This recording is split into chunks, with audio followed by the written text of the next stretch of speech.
What got you interested in first Everest and then specifically Mallory? Well, I was traveling with a good friend of mine, Daniel Taylor. Daniel and I were on the east face of Everest in the Gamma Valley trying to photograph snow leopards and clouded leopards, and we got unusual snow conditions, and we spent a lot of time in tents, and Daniel began to speak about these sort of Englishmen dressed in tweeds who read Shakespeare to each other at 23,000 feet, and I just became enamored of the story.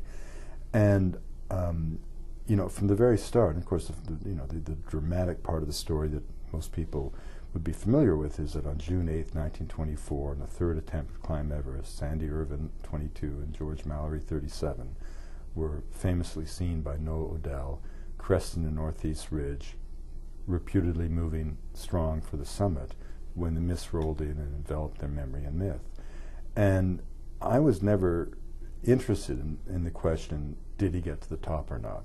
I mean, I was, but that wasn't the essence of what interested me. I want to know who these men were in 1920. And it struck me that, and I don't know quite how I got this idea, but from the very start, knowing the history of that war and being an Anglophile and you know, literally having had schoolmasters as a kid who'd fought at the Somme, you know, I knew from the class and the age of these men they had to have gone through the fire of the war, and I knew they would have seen so much of death that it could have, in a sense, hold no more mystery for them. There's nothing more death could teach them except their own. I didn't mean to suggest they were cavalier about death, but they were prepared to accept a level of risk that might have been unimaginable before the war, because for them, life mattered less than the moments of being alive. That was from the very beginning my intuition about this. And you know, so in order to pursue that, I wanted to find out what had happened to each of the 26 men who went to Everest in those 3 expeditions during the war.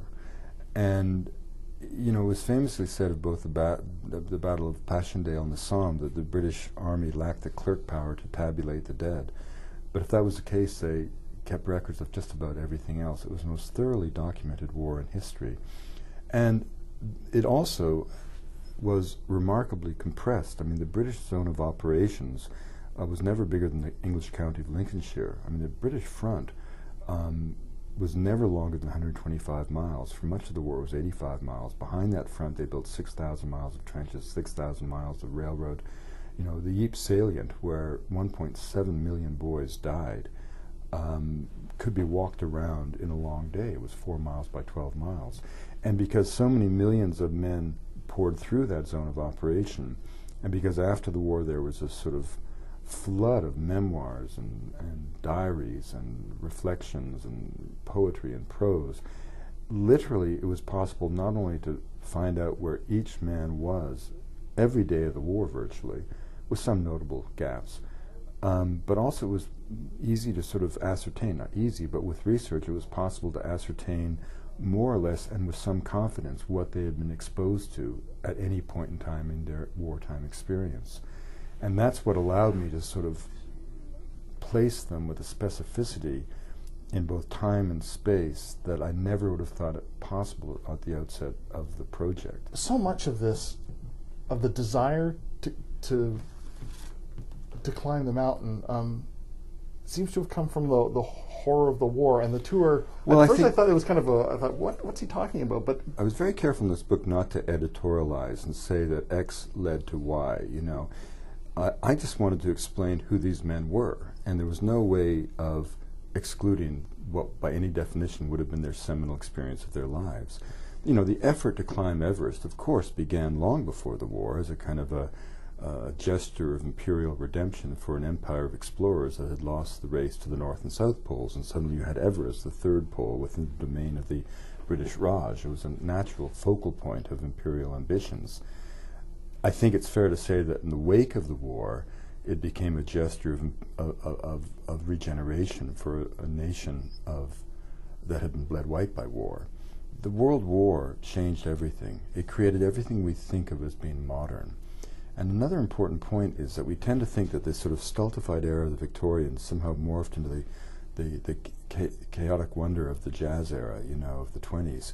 But we forget that the first decade of the 20th century was a very special period in which young people reacted against the restrictions of Victorian era and embraced a whole new philosophy of life that was very liberating. I mean, all that mattered to people like Mallory and his peers in the Bloomsbury set and the neo-pagans of Rupert Brooke was authenticity, transparency, beauty, affection, truth. They had a rock-solid dedication to those principles, and they wanted to live their lives freely, transparently, and authentically. Someone asked him why climb a mountain, and his flippant answer was, because it's there. Which is the enduring legacy. Well, it's classic because he was on a lecture tour in New York in 1923, and he was asked that by a journalist, by someone at the end of a lecture, and one of his companions said it was just Mallory, who famously didn't suffer fools. It was his flippant way to get rid of a bore, so he'd get to a speakeasy and have a drink after a long lecture. But curiously, he later, took that remark, which was published immediately in the New York papers, and did explain it with more profundity, and it caught on and was sort of engraved on, at the chapel of many schools in Britain, because at some level it did distill a certain sense of a transcendent sense of why someone would do this. The book is Into the Silence, The Great War, Mallory, and the Conquest of Everest. I've been speaking with the author Wade Davis, and Into the Silence, published by Knopf Canada.